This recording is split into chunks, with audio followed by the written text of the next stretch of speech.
마태복음 5장부터 7장에 기록되어 있는 산상수훈은 하나님의 나라 백성에 합당한 삶의 원리를 다루고 있습니다. 그 가운데 팔복은 그 나라 백성에게 있어야 할 성품과 존재적 축복을 다루고 있어요. 지난 시간에 우리는 팔복 가운데 첫 번째 복, 심령이 가난한 자의 복을 함께 나누었습니다.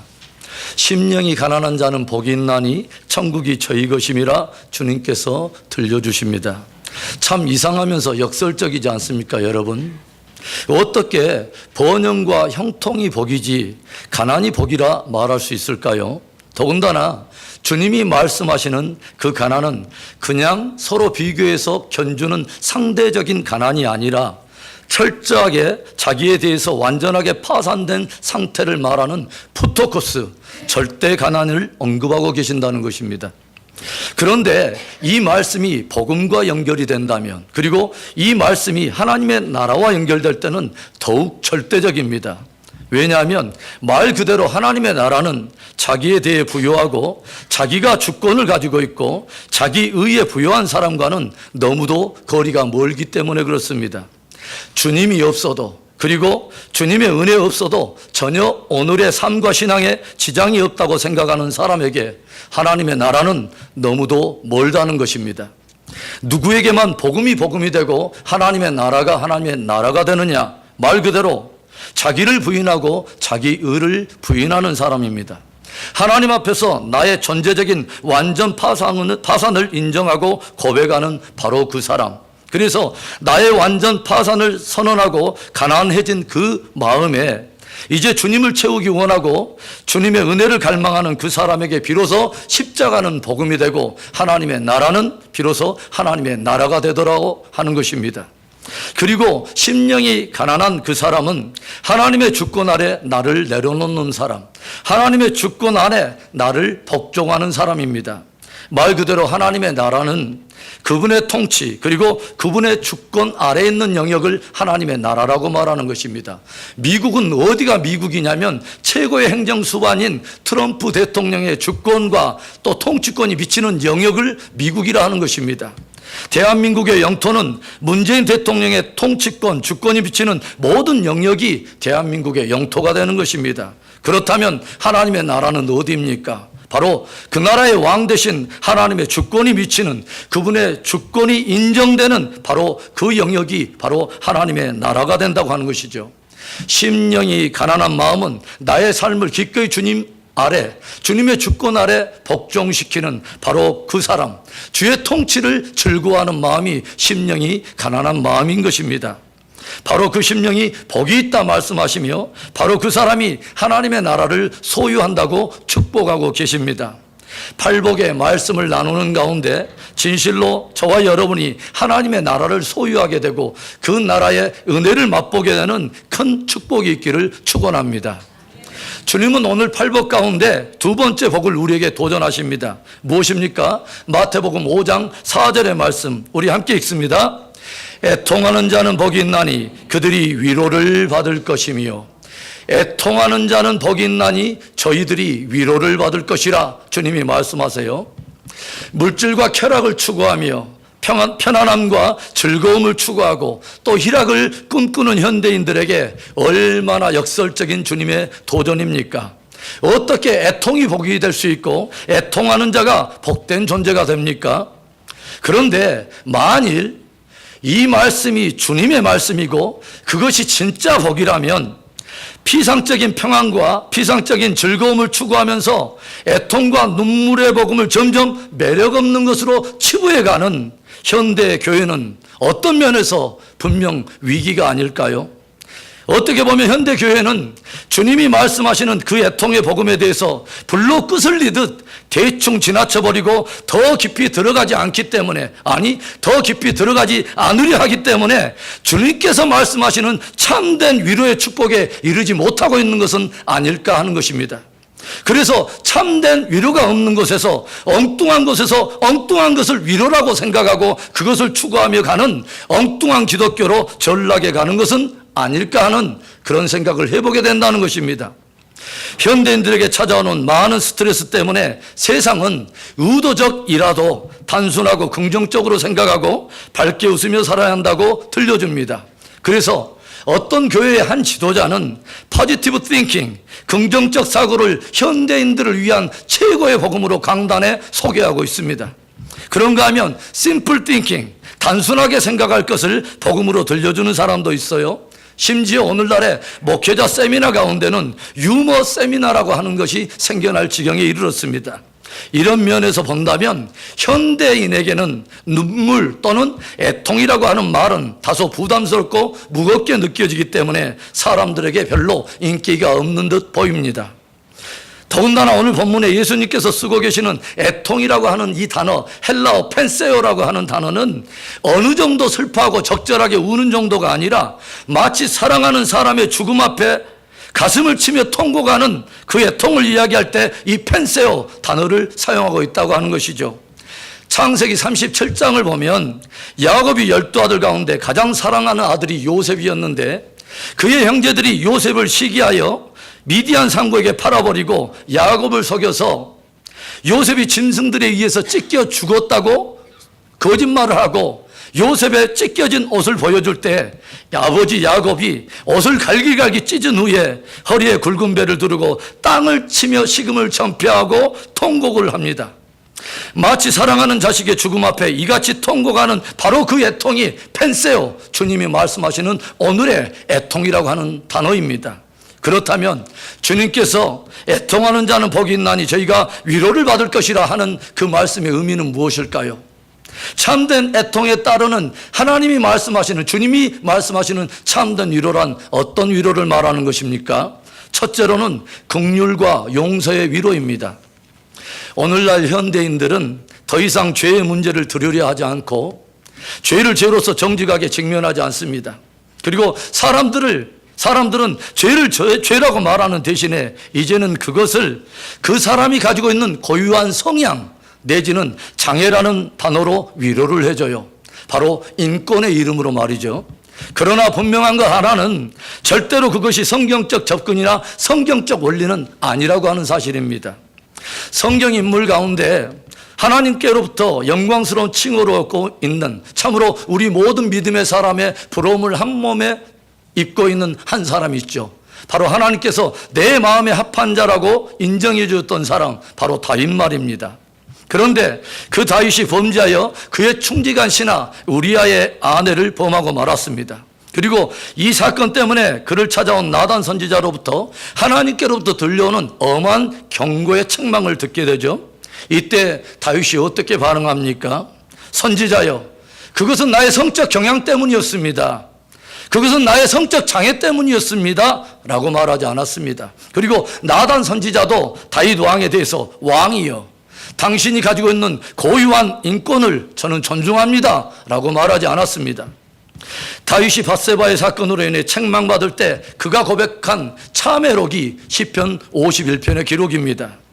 거기서 다윗은 이렇게 고백하고 있어요. 1절부터 3절에 하나님이여, 주의 인자를 따라 내게 은혜를 베푸시며 주의 많은 긍휼을 따라 내 죄악을 지워주소서. 나의 죄악을 맑게 씻으시며 나의 죄를 깨끗이 죄하소서. 물은 나는 내 죄가를 아오니 내 죄가 항상 내 앞에 있나이다.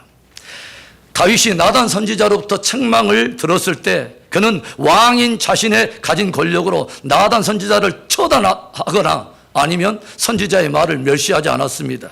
다윗은 음행의 죄에 대한 죄책감을 다른 무엇으로 무마하려고 하나님의 환심을 다른 어떤 것으로 사기 위해서 적절한 선행과 공적을 쌓지도 않았습니다. 다윗은 오직 바로 그 문제 하나를 가지고 하나님 앞에 나아가 간절히 눈물로 호소하는 것을 우리가 보게 되죠. 하나님, 주의 인자를 따라 내게 은혜를 베풀어 주시고 주의 긍휼을 따라 내 죄악을 지워주소서. 나는 내 죄가를 아오니 내 죄가 내 앞에 있나이다. 다윗은 하나님이 이미 보셨고 선지자를 통하여 말씀하신 대로 그대로의 자신의 죄를 죄로 고백하며 하나님께 겸손히 긍휼과 그리고 용서를 구하고 있는 것을 우리가 보게 됩니다. 여러분, 하나님께서 이 다윗을 내 마음에 합한 자라고 말하지 않습니까? 내 마음을 쫓아오는 자, 내 마음을 깊이 아는 자 다윗. 다윗은요 알고 있습니다. 하나님께서 죄를 적절히 다루시는 분이 결코 아니라는 것을 다윗은 너무도 잘 알고 있어요. 죄에 대한 깊은 참회와 애통함이 없이 그저 염소 몇 마리 잡고 소 몇 마리 잡는다고 하나님께서 적절하게 감동을 받는 분이 절대 아니라고 하는 것을 다윗은 잘 알고 있다고 하는 거죠. 그리고 다윗이 또 하나 알고 있는 것, 하나님의 속성에 대해서 절대로 확신하고 있는 것은 죄를 죄로 깊이 다루신 그분은 죄를 죄로 깊이 통회하는 자를 사랑하시며 긍휼히 여기시는 분이라고 하는 사실입니다. 시편 51편 17절의 말씀, 하나님께서 구하시는 제사는 상한 심령이라 하나님이여 상하고 통회하는 마음을 주께서 멸시하지 아니하시리이다. 하나님을 대한 이 다윗의 놀라운 통찰력, 하나님을 대하는 이 다윗의 정확한 이 통찰력 얼마나 놀랍습니까? 하나님께서 원하시고 구하는 제사가 있는데 상한 심령의 제사라고 하는 것이죠. 그리고 상하고 통회하는 그 심령을 주께서 결코 멸시하지 않는다는 거예요. 그 영혼을 긍휼히 여기신다는 거죠. 우리는 구원에 관한 복음의 이야기 로마서 8장에서 바울이 들려주는 대자유의 선언을 우리는 듣게 돼요. 그 감동적인 선언이 무엇입니까?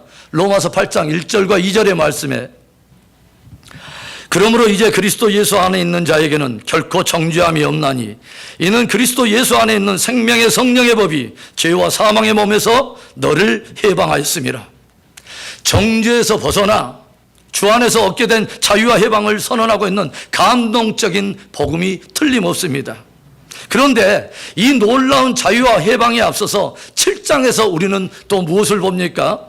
로마서 7장 24절에 오라 나는 권고한 사람이로다. 이 사망의 몸에서 누가 나를 건져내랴. 죄로 말미암아 사망에 처할 수밖에 없는 자기의 실존적인 문제를 가지고 하나님 앞에 몸부림치는 다윗의 이 바울의 우리는 고뇌를 우리는 보게 된다고 하는 것이죠.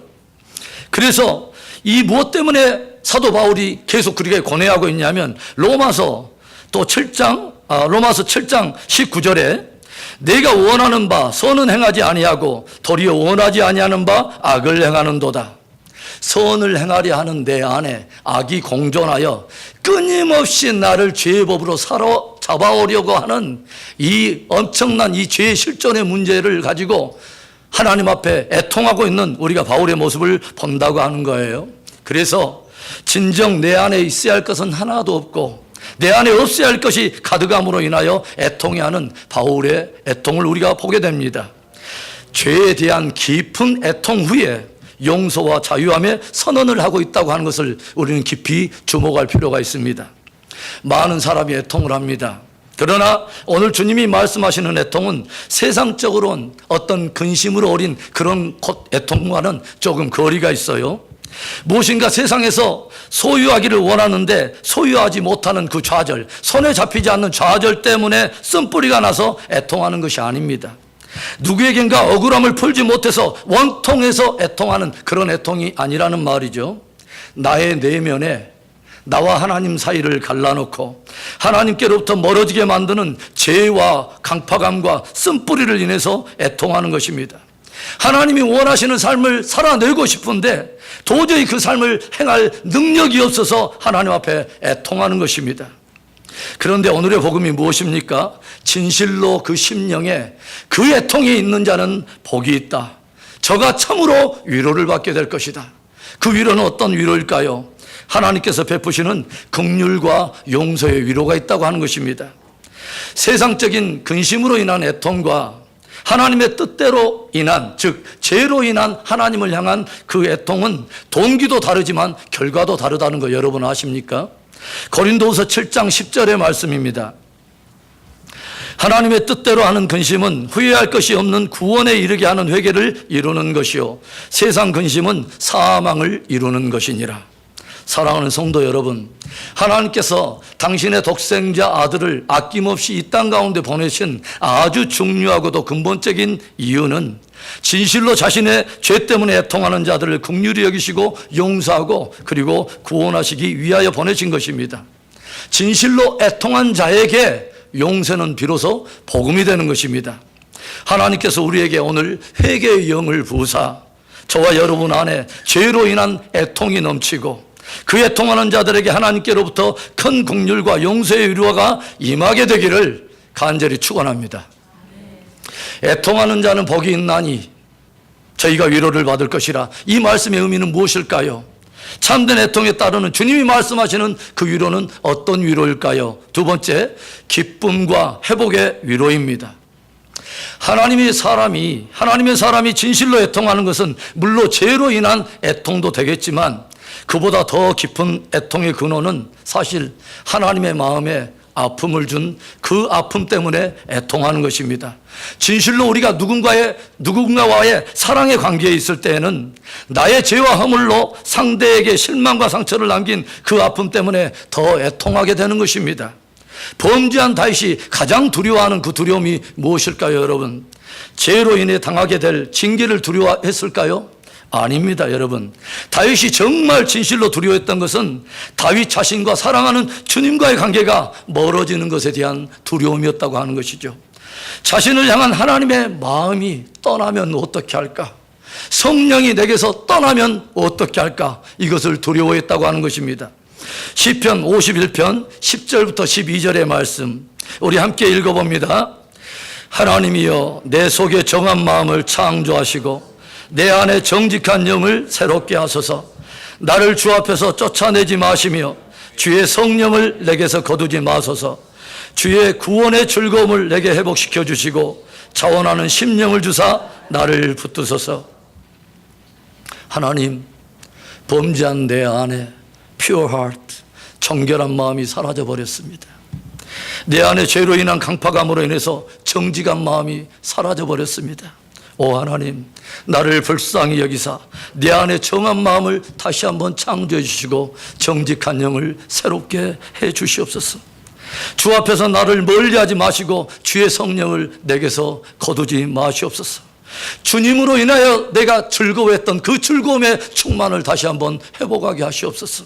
나를 기뻐 받아주시는 주님 안에 있었던 그 거룩함의 즐거움이 내 안에 부어져서 구원의 즐거움을 나로 하여금 다시 한번 회복시켜 주시옵소서. 성령이 함께 하셔서 나로 자원하며 감사하며 즐거움으로 주를 따라가며 즐거움으로 주를 섬기게 하시옵소서. 간절히 기도하고 있다고 하는 거죠. 다윗이 간구하고 있는 중심은요, 주님, 내 죄의 결과 때문에 찾아오는 징계 좀 주님 면제시켜 주세요. 그것 좀 줄여주세요. 징계나 심판에 대한 두려움으로 인한 애통이 아니었다고 하는 거죠. 사랑하는 주님과 나와의 이 사랑의 관계에 이상 전선이 발생했다고 하는 것이죠. 주님과 사랑의 어떤 동행의 관계가 이제는 두려움의 관계가 되어버렸다고 하는 거죠. 자원하며 즐거워하며 섬기는 그 섬김이 아니라 그저 종교와 의무의 관계로 전락해버렸다고 하는 것이죠. 그래서 다윗은 오늘 주님과의 회복, 주님으로 인한 회복을 간절히 간구하고 있다고 하는 것입니다. 오늘 예수님은 애통하는 자가 복이 있다, 애통하는 그가 큰 위로를 받게 될 것이다 라고 축복을 하고 있습니다. 여기서 위로라고 하는 이 헬라어 파라칼레오라고 하는 단어를 주목할 필요가 있어요. 파라라고 하는 이 단어는 곁으로 또는 가까이에 라는 의미를 가지고 있고, 칼레오는 부르다 라는 의미입니다. 즉 곁으로 부르다, 가까이에 부른다 라고 하는 의미입니다. 죄로 인해서 애통하며 하나님의 마음을 아프게 한 그 아픔으로 애통하는 그를 하나님이 다시 그의 곁으로 부르신다는 거예요. 그의 가까이에 그를 부르신다는 거죠. 그를 긍휼히 여기시며 그를 위로하시며 다시 회복시켜 주신다고 하는 것입니다. 파라칼레오라고 하는 이 단어와 동일한 어원에서 나온 단어를 우리는 하나 알고 있죠. 파라클레토스, 성령이라고 하는 바로 그 단어. 우리의 곁에서 우리를 위로하시는 위로의 성령 말입니다. 애통하는 자에게 하나님께서 축복해 주는 최고의 위로는 성령을 보내시는 것입니다. 성령이 임하시면 우리 안에 거룩한 기쁨이 일어나고, 왜 회복의 은혜가 시작이 되냐면 성령은 하나님의 영입니다. 성령이 임하실 때 우리는 우리를 기뻐하시고 다시 사랑해 주시고 받아주시는 그분 안에 있는 우리를 향한 그분의 기쁨이 우리 안에 부어지기 때문에 우리 안에 회복이 일어나는 것입니다. 하나님의 사랑이 우리 안에 부어지고 그것을 우리가 확신하고 하나님이 우리를 사랑하신다고 하는 것을 굳게 확신하게 될 때 우리는 다시 하나님을 사랑하게 되고 우리는 거룩한 즐거움으로 주님을 섬길 수 있게 된다고 하는 것이죠. 오순절에 성령이 임하면서 초대 성도들에게 방언이 터지고 놀라운 기적들이 일어날 때 이를 기이 여기던 수많은 사람들이 한 자리에 모였어요. 이때 베드로가 모인 무리들에게 예수 그리스도의 십자가의 복음을 도전할 때에 그 말을 듣던 많은 사람들 안에 형제들아 우리가 어찌할꼬, 형제들아 우리가 어찌할꼬, 이 저들의 비통함에 베드로가 던진 복음, 놀라운 복음 하나가 있어요. 사도행전 2장 38절부터 39절의 말씀. 베드로가 이르되 너희가 회개하여 각각 예수 그리스도의 이름으로 세례를 받고 죄의 사함을 받으라. 그리하면 성령의 선물을 받으리니 이 약속은 너희와 너희 자녀와 모든 먼 데 사람 곧 우리 하나님이 얼마든지 부르시는 자들에게 하시는 것이라. 너희가 회개하여 각각 예수 그리스도의 이름으로 세례를 받고 죄사함을 받으라. 그리하면 성령의 선물을 너희가 받게 되리니 이것은 너희와 너희 자손뿐만 아니라 먼 데 있는 모든 사람, 시대와 장소를 초월해서 오늘 이 복음을 내 복음으로 붙들고 반응하는 모든 이들에게 약속하신 하나님의 축복이라 라고 들려주고 있는 것입니다. 성경은 바로 그날에 베드로의 말을 나의 복음으로 받아 회개하여 세례를 받고 성령 충만하여 주께 돌아온 자가 3,000명이 됐다고 우리에게 소개하고 있습니다. 그리고 이 사건 이후에 베드로와 요한에 의해서 나으면서부터 안진병이 된 자가 일어난 놀라운 기적의 사건이 일어나는데 이때 또다시 모인 무리들에게 베드로가 또 십자가의 복음을 도전하면서 선포해요. 사도행전 3장 19절의 말씀. 그러므로 너희가 회개하고 돌이켜 너희 죄 없이 함을 받으라. 이같이 하면 새롭게 되는 날이 주 앞으로부터 이를 것이요. 너희가 회개하고 돌이켜서 죄 없이 함을 받으라. 이같이 하면 새롭게 되는 날, 새롭게 되는 회복의 날이 주님께로부터 너희에게 임할 것이요. 이하전 성경에는 유쾌케 되는 날이 주로부터 너희에게 임할 것이요. 유쾌케 되는 기쁨의 날이 다시 우리에게 찾아온다고 하는 것이죠. 그래서 주님께로부터 회복의 날, 기쁨의 날이 너희에게 임하게 된다고 우리를 축복하고 있다고 하는 것입니다. 사랑하는 성도 여러분, 애통하는 자에게 하나님께서 허락하신 축복이 있어요. 하나님이 그를 다시 가까이 부르시는 것입니다. 그를 그의 곁으로 불러주시는 거예요. 그리고 저를 다시 새롭게 하시고 저를 유쾌케 하시는 기쁨을 회복해 주신다고 하는 거죠. 성령을 부으심으로 기쁨을 회복시키며 저를 위로해 주시는 그 위로가 있다고 하는 거예요. 이 기쁨과 회복의 위로가 오늘 우리 안에 넘치기를 간절히 축원합니다. 애통하는 자는 복이 있나니 저희가 위로를 받을 것이라. 이 주님의 말씀의 의미가 무엇입니까? 참된 애통에 따르는 주님이 말씀하시는 그 위로는 어떤 위로일까요? 세 번째는 성장과 성숙의 위로입니다. 애통을 의미하는 펜세오라고 하는 이 단어 안에는 우리 안에 없어야 할 것이 가득 차 있고 정작 있어야 할 것이 없음을 인한 고통과 슬픔의 의미가 있어요. 정작 내 안에 있어야 할 것은 하나도 없고 없어야 할 것만 가득해 있는 내 자신을 바라보면서 하나님 앞에 애통하는 것이 바로 펜세오입니다. 한 성서학자는 그래서 이 애통한다라고 하는 이 말을 쉬운 말로 이렇게 주석을 달았어요. 이것은 자신에 대해서 깨어지는 체험이다. 내 안에 있어야 할 것이 없고 없어야 될 것으로 가득 차 있는 나의 모순된 이 실체를 가지고 하나님 앞에 철저하게 깨어져 버리는 체험, 고통의 체험이 애통이다라고 말을 했어요. 그런데 자신에 대해서 깨어지는 고통이지만 그 애통이 우리를 참된 성장과 성숙으로 거룩한 성화로 이끌어 간다고 하는 것입니다. 달리 말한다면 이러한 애통이 없이는 결코 우리는 새로워질 수 없다고 하는 것이죠.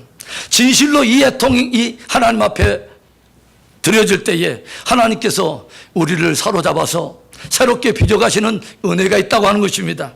그런 의미에서 우리에게 아직도 진실한 눈물이 있다면 그것은 우리에게 희망인 것입니다. 1984년에 세상을 떠난 프란시스 세포 박사는 말년에 암으로 극한 투병 생활을 하게 되는데 그가 암과 혹독한 이렇게 투정을 하면서도 아픈 몸을 이끌고 그가 늘 사랑했던 청년 사역에 불을 가지고 마지막 혼신의 피를 토하듯이 청년들을 도전하며 캠퍼스 사역에 나아가는데 그가 도전한 핵심적인 내용이 바로 이것이었습니다. 젊은이들이여 행복을 여러분의 삶의 목표로 삼지 마십시오. 거룩을 여러분의 삶의 목표로 두십시오. 이것이었습니다. 젊은이들이요, 행복을 여러분의 삶의 목표로 삼지 말고 거룩을 여러분의 삶의 목표로 두십시오. 이것이 도전이었다고 하는 거죠. 셰퍼는 오늘날 현대 그리스도인들이 시대의 빛과 소금의 역할을 감당하지 못한 것은 모두가 한결같이 행복은 구하면서도 정작 하나님이 찾으시는 거룩함을 구하지 않기 때문이라고 지적을 하고 있다고 하는 것입니다. 이 프란시스 셰퍼는 계속해서 도전을 합니다. 우리가 진실로 복 있는 사람이 되기 위해서는 꿈과 비전이 우선이 아닙니다. 행복과 축복이 우선이 아닙니다. 죄에 대해 애통할 때 하나님으로부터 우리를 거룩하게 빚어주는 은혜가 있고, 그때야 비로소 이 사회는 소망이 있게 됩니다 라고 도전을 했다고 하는 것입니다. 진실한 애통은 마침내 죄를 버리게 만들고 이제는 하나님이 기뻐하시는 뜻을 향해 우리를 거룩한 성장과 또 성숙과 성화의 자리로 인도해 간다고 하는 것입니다. 그것이 애통하는 자의 누리는 최고의 축복과 위로가 된다고 하는 것입니다. 지금부터 약 반세기 전까지만 해도 우리 한국교회의 이미지는 한마디로 애통하는 공동체였습니다. 일제치하에서 식민생활을 경험하고 6.25의 전쟁을 겪으면서 교회에 모이는 우리 믿음의 선조들은 눈만 감으면 울었다는 거죠. 눈만 감으면 하나님 앞에서 울었다고 하는 거예요. 자기 죄가 생각나서 죄를 놓고 하나님 앞에 통곡하고, 예수 안 믿는 식구만 생각을 하면 눈물이 나서 하나님 앞에 애통하고, 나라의 죄를 짊어지고 통곡하고, 자녀들의 죄를 짊어지고 통곡을 하고, 그렇게 하나님 앞에서 눈물을 뿌리며 기도했던 애통의 시기가 있었다고 하는 것입니다. 눈이 붓도록 울고 밤새도록 울고 밤마다 산에 올라가 나무 뿌리를 잡고 울던 애통의 시절이 있었다고 하는 것입니다. 집안 마루 바닥 여기저기에 눈물 자국이 너무 진하게 박혀서 걸레로 닦아도 닦이지 않을 정도로 눈물을 흘렸던 어머니들의 애통의 눈물이 있었다고 하는 것입니다. 그런데 이렇게 애통하는 눈물에 대해서 하나님께서 부어주시는 위로 또한 컸다고 하는 것을 우리는 잘 알고 있어요. 울어보지 아니하는 사람은 도무지 맛볼 수 없는 하나님께서 부어주시는 특별한 위로, 그리고 동방의 작은 나라에 하나님께로부터는 희망의 빛이 비춰지고 놀라운 성장과 성숙함의 위로가 찾아왔습니다. 어떻게 보면 대한민국의 오늘은 바로 애통하는 사람들이 하나님 앞에 쏟아낸 눈물에 대한 하나님의 위로라고 우리는 감히 말할 수 있다는 것이죠. 그렇다면 이제 우리 시대는 어떨까요, 여러분? 여러분, 우리 주변을 살펴보십시오. 여러분 보시기에 웃을 일이 많습니까? 아니면 울 일이 많습니까? 믿음의 관점으로 우리가 믿음의 눈으로 조금만 들어서 우리 시대를 조금만 관심을 갖고 들여다본다면 과거의 어느 때 어느 시대보다 죄악이 간영하고 참으로 주님이 말씀하신 대로 악하고 음란한 시대가 되었다고 하는 것을 우리는 인정할 수밖에 없다고 하는 것이죠. 세상은 뒤로 하더라도, 세상의 문제는 뒤로 하더라도, 심지어 믿음의 공동체인 교회 안에서조차, 그리고 믿음의 가정에서조차 거룩이 서서히 무너져가는 것을 우리가 보고 있다고 하는 거예요. 마치 날이 선 이 칼끝을 위를 걸어가는 이 시대의 최고의 영적 위기를 우리들은 보고 있다고 하는 것입니다. 그런데요, 더 이상 교회는 울지 않습니다. 그런데 더 이상 성도들은 울지 않습니다. 더 이상 부모들은 울지 않습니다.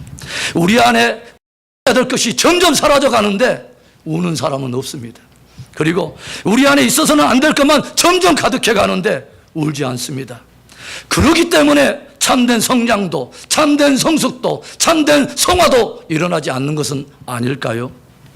그렇다면 어떻게 해야 합니까? 형제들아, 우리가 어찌할까? 우리는 그러면 어떻게 해야 합니까, 여러분? 오늘 주님의 들려주시는 말씀이 바로 복음이 됩니다. 희망이 됩니다. 애통하는 자가 복이 있나니 저희가 위로를 받을 것이며, 애통하는 자가 복이 있나니 저희가 위로를 받을 것이며.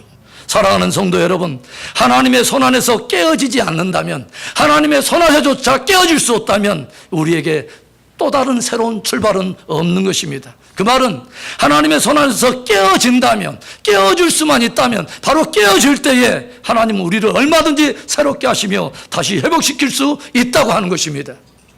사랑하는 성도 여러분, 오늘 주님께서는 애통하는 자가 참으로 복이 있다, 저에게 참된 위로가 있게 된다라고 축복하고 계세요.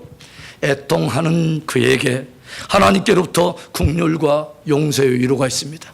애통하는 바로 그 사람에게 주님께로부터 유쾌케 하시는, 새롭게 하시는 기쁨과 회복의 위로가 있습니다. 애통하는 그 사람에게 성장과 성수, 그리고 거룩한 성화로 나아가는 거룩함의 위로가 우리에게 있습니다. 저와 여러분에게 이 참된 위로가 넘치기를 주님의 이름으로 축원합니다.